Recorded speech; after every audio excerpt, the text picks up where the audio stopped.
So single pod, if compromised, can cause the whole cluster to be compromised, even whole environment for your production.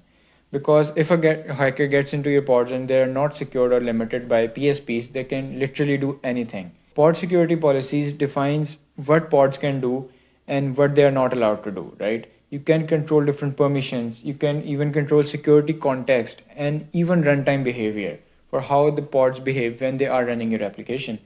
So the common controls would be: number one, run as non-root user, which is the obvious one. You don't want your pod to be running as a root user, because if it gets compromised, your attacker will have the root access. And at number two, you have allowed capabilities. You need to make sure that the Linux capabilities are only limited to what is needed, not other than that, right? At number three, you will have host path restrictions. For example, you can limit a pod to be not able to access different specific paths of your Linux environment in terms of pod.